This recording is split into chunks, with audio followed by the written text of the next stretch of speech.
Welcome to the Underground, the Steel City Underground, a Pittsburgh Steelers podcast made by fans like you, for fans like you. Now, here's your host, Joe Kuzma. Hello, everyone, and welcome to another edition of the Steel City Underground podcast. I am your host, Joe Kuzma, and folks, we had some, big news. The NFL makes everything a big, grandiose event, but some other big news. Pittsburgh Penguins. I was in the house for their big win, and they're moving on. They beat the Columbus Blue Jackets, and they're on to the next round. They get a little bit of rest.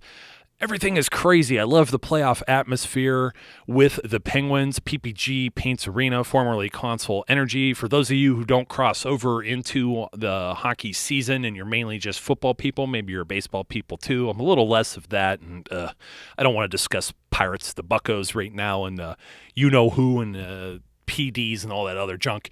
That's just going to stay on the side burner. Let's talk about the positive, the Penguins. I just love the atmosphere. I love the black and gold, waving around the terrible towels. It's almost an atmosphere like the Pittsburgh Steelers. But, Joe, why are you talking about hockey? Well, yeah, I know. I was fortunate enough to hang out with the Pens and see the big victory, et cetera, but I was distracted on Thursday night, folks. I was distracted around 8 o'clock Eastern time.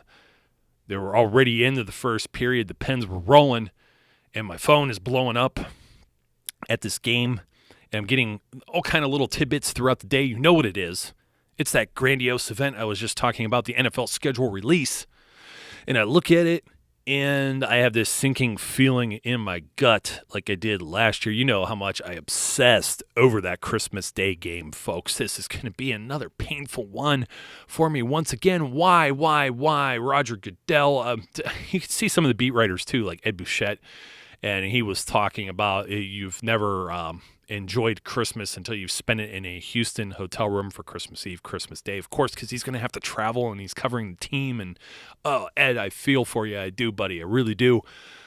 I feel for myself, too. I mean, when you deal with parents that are not part of the technology age without smartphones or internet, and that means no Wi-Fi for you kids that are listening, can you imagine that? Probably, I was just thinking about how my daughter will never know, probably not even know what a DVD is, let alone compact disc, which that's what CD stands for those of you who might know what those are. And, there's others around, and we still know what VHS tapes are and things of that nature. But it's just funny to me that I got to deal with this again for another year. They put this game on NFL Network last year.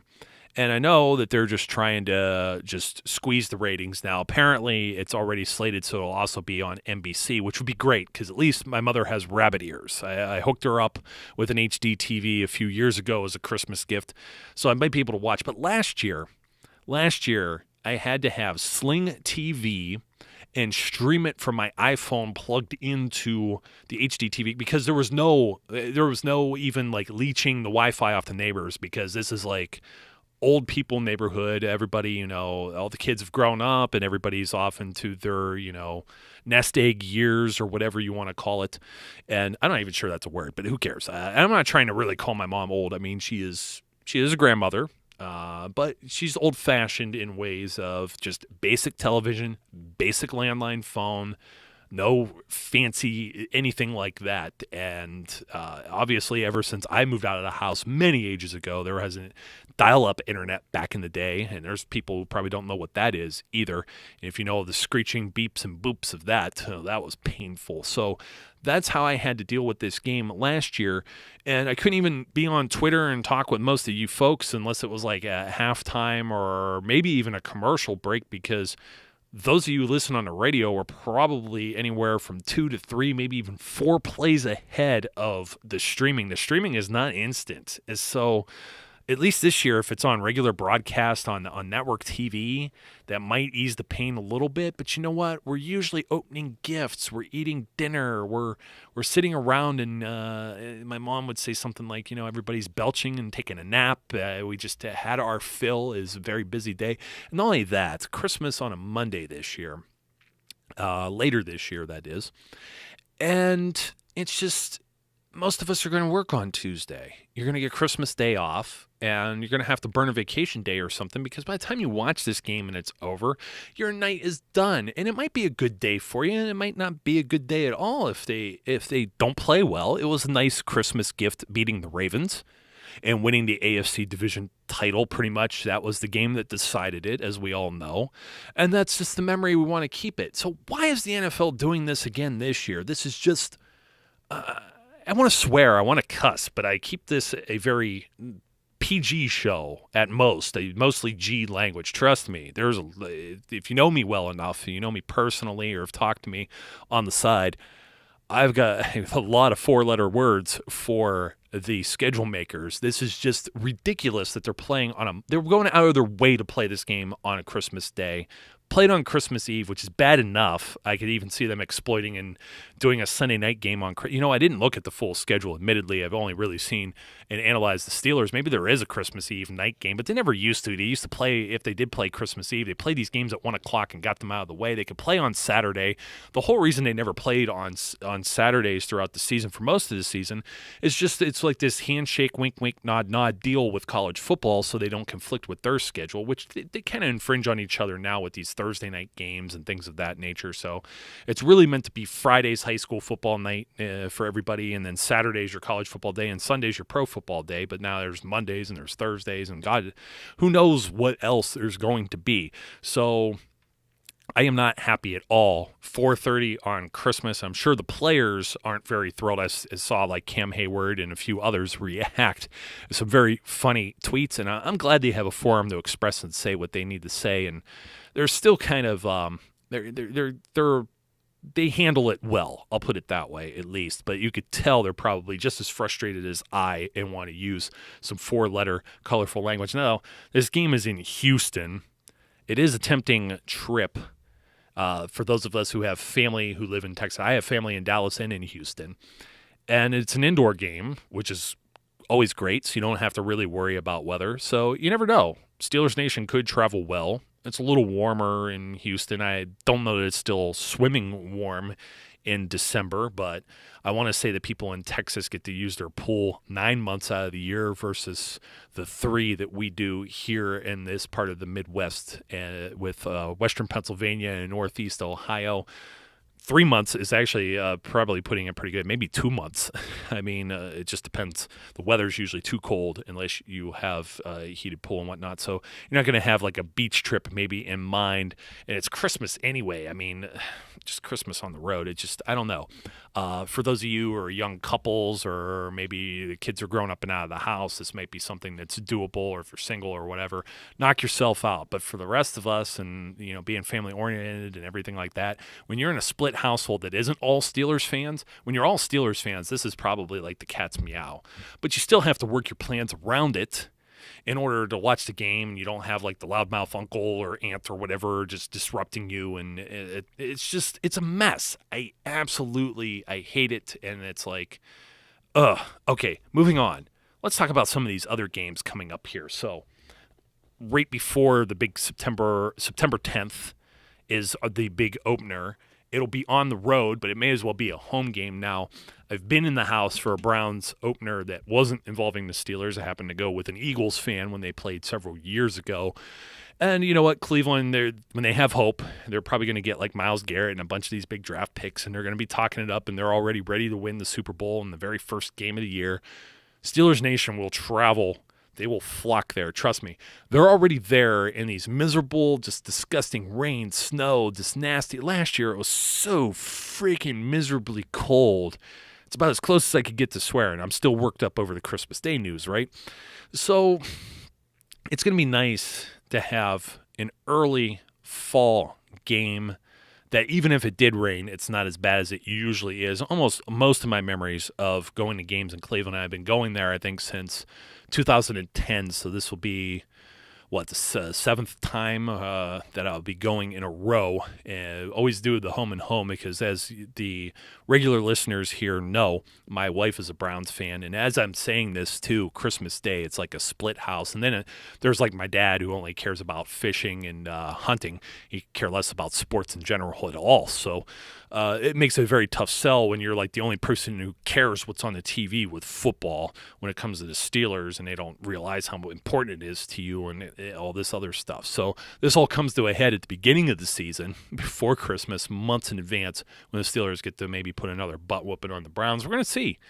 I don't know. Cleveland, I've been calling for it. If you've been reading some of the stuff over at steelcityunderground.com, I think of the division opponents, the Browns, I really do think the Browns, they have the opportunity here to turn it around one more time. Will they? Depends if they screw up this draft. I think Cleveland could have a better record than the Baltimore Ravens. I'm saying that now, just based on all the holes that the Ravens have.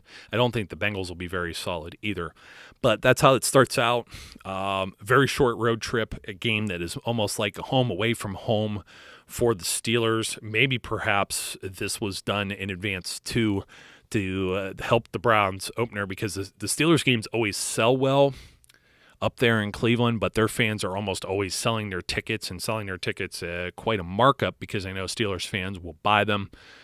Maybe this will be a packed house. There'll be a lot of excitement there. If they have another season like last year, though, they would have had this excitement for the opener anyway, and they could have had the Browns and Steelers play in like October, November, and maybe got some more ticket sales. So this is almost a disservice for the Browns as much as it's a service for them and as well as the traveling Steelers nation.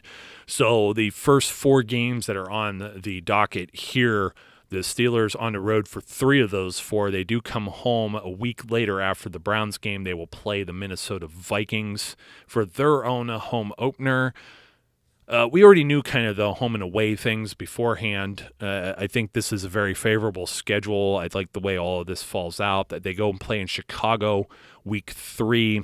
Ironically, the last time the Steelers played Mike Glennon, it wasn't the type of turnout that they would have liked, the type of result, actually, when they lost to the Tampa Bay Buccaneers. So we'll see if that could change. The Bears are another team that's right now on paper. I mean, we're talking, this is April. We've got 5 months until this comes to a head. Never know what the Bears are going to be. They could very well be 2-0, and the Steelers go and travel there. So I know a lot of people are looking at this schedule and they're wondering, hey, what are your early predictions on all this? Well, all I see is 16-0 on this schedule. I chuckle. I mean, it's not totally realistic. There's a few games on this schedule that do concern me quite a bit. Traveling to Arrowhead always does. Playing the Patriots, no matter where they play. Green Bay Packers, always going to be a tough opponent. But everybody else, it's kind of a crapshoot. I mean, you really don't know what they're going to be. You don't know if the Texans will be good or bad, or the Lions, or anybody like that. So going through this, I almost thought they were going to open up on the road at Baltimore, but they do not. That's a good thing. But they're going to be there for the 4th game, October 1st. Come back home. They host the Jaguars. Jaguars, of course, the old AFC Central opponent. They've always had some tough games with the Jaguars in the past, and now with Doug Marrone as the coach, that's another team that could be working on turning it around. Will they have a new quarterback, a rookie quarterback waiting in the wings? We don't know by that point. You never know. They've been looking at like Deshaun Watson and a few of these other prospects in the draft. They take a new guy. How long of a leash does Blake Bortles get? Could be interesting. I think that'll be a selling point, too, for the Browns game. I think a lot of people would be excited. Myles Garrett, or maybe if Mitch Trubisky ends up there and things of that nature, that'll probably be a highlight reel there. So all these games are at 1 o'clock, and then you finally get an afternoon game at Arrowhead in October. So far, so good. I mean, the Steelers really aren't traveling outside. They're still all in. Chicago's an hour off, and I believe Kansas City, if I remember right, is as well. So they don't have a lot of long trips or a lot of disruption in their schedule when it comes to time zones. They play at the Chiefs, then they come back at home and host the Bengals before they end October, right before my birthday, coincidentally, with the Sunday night game up in Detroit. It's in a dome. We got a lot of dome games this year, a lot of indoor games. So this will be good. This will be good for the Steelers. They should be fresh. They have a bye week before they go back and play in another dome in Indianapolis, November 12th. They have owned the Colts. It'd be interesting to see what the Colts do this year, too. They've missed the playoffs the last couple of years. Here's the one that's interesting. A Thursday night game has been announced by Steelers president, I guess he is the Mr. Rooney now that Dan Rooney has passed away. But Art Rooney, too, announcing that The Steelers will be wearing their Color Rush jerseys. I'm assuming they're going to be the same ones, but I don't know that we know that for sure yet because the Color Rush things have changed for some of these teams back-to-back years. Some have worn the same. Some have changed it up. Depends if they're home or away. Steelers are at home again. They're going to be playing the Tennessee Titans. It might be a good game. We'll see how that's going to turn out. That's supposed to be another one of these shared NBC NFL Network deals. And this is where the Steelers start from November 16th here and play. They play all primetime games, 4 in a row. So you're looking at November 16th, 8:25 against the Titans at home. Sunday Night Football, 8:30 against the Packers. 8:30 again, Monday Night Football against the Bengals, and that's on the road. Then they turn right back around on that short week and have to play another Sunday night game at home against the Baltimore Ravens. Now, they'll be pumped up at home, but they get a short week against the Ravens again, which is kind of crappy. But there's the mini bye before with the Thursday night game before the Green Bay Packers are at home. So you have back-to-back home games, and you have that short window. They play at Indianapolis, which is a short drive. And then they do play a night game, which gives them a little bit of extra rest there on Thursday night. Just a couple days to prepare. They play the Titans. They play them at home, which is great. It's always better than going on the road for Thursday nights. That's even worse. Usually the road team is the one that's the underdog a lot on Thursday night football statistically. And when you look at that, they get that bye. They get that extra time against the Packers. That'll be very much needed, and that could be the edge there, coming off of the longer few days off after that short week.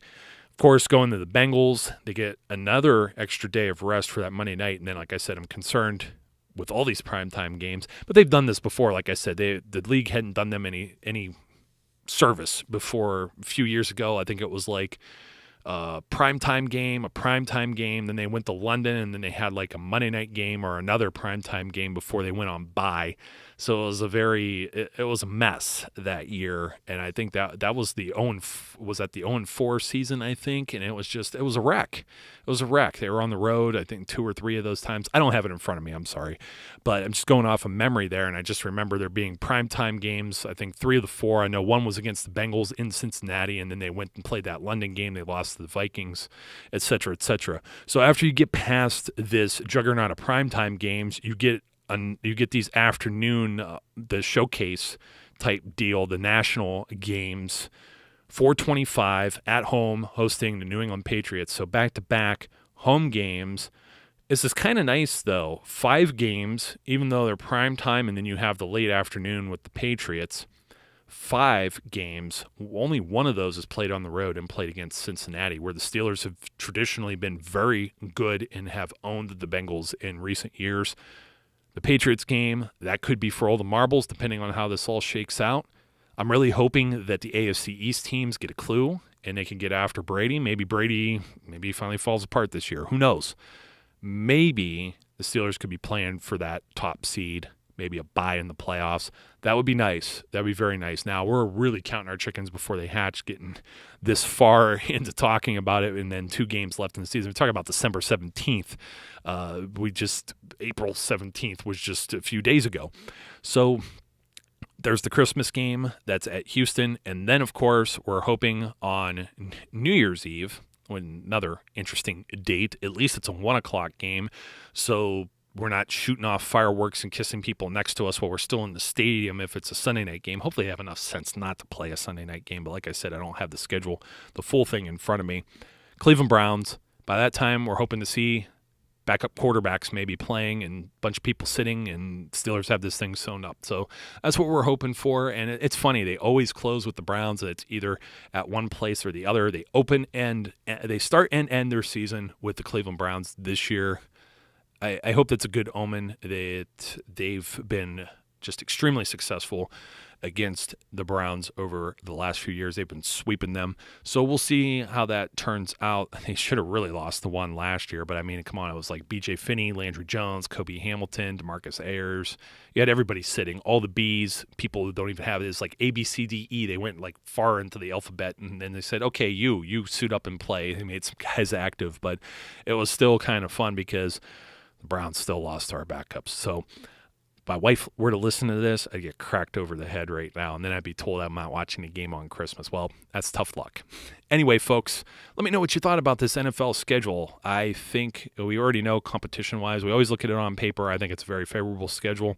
I don't necessarily mind the primetime games. And keep in mind, too, these are going to get flexed, too. Let's just say the Bengals are – well, the Monday night game won't because it's going to be the Bengals. But let's say the Ravens aren't any good. That December 10th game, that could get flexed. It did. Was it last year or the year before? They took it out of the primetime schedule because they just didn't feel it was a primetime game. So things of that nature could still happen with the flex scheduling. The Steelers penciled in for all of those right now. They have a total of 5 games that will kick off at that 8:30-ish whatever time slot, and then another 3 that are like the 4:30 or so, 4:25, that mid-afternoon, late afternoon start time. So they're going to be seen a lot around the country. Not that they aren't already and people aren't watching them. And Steelers Nation, of course, is worldwide, but you know what I mean. They don't have the Cleveland Browns schedule of playing at 1 o'clock on Sunday the whole year. That was like 2 years ago. The Browns didn't even have they didn't have a Monday night game, a Sunday night game, and I don't even think they had a Thursday night game before they had everybody on Thursday nights. They literally played every single game 1 o'clock on Sunday. Nobody saw them play. And nobody wants to see them play. Anyways, folks, let me know what you thought about the schedule. Leave us, shoot us some comments. YouTube, over on the website, social media, however you like. Email. Well, you have a little contact form on the website. We still have the phone number too. That's 203-900-4SCU. You could leave a message, a voicemail, a text message, whatever you'd like. Just shoot us one, comment, let us know what you thought. Until next time, be safe, be good, and I'll catch you later. We would like to thank you for listening and remind our listeners to follow us on social media and our website, www.steelcityunderground.com.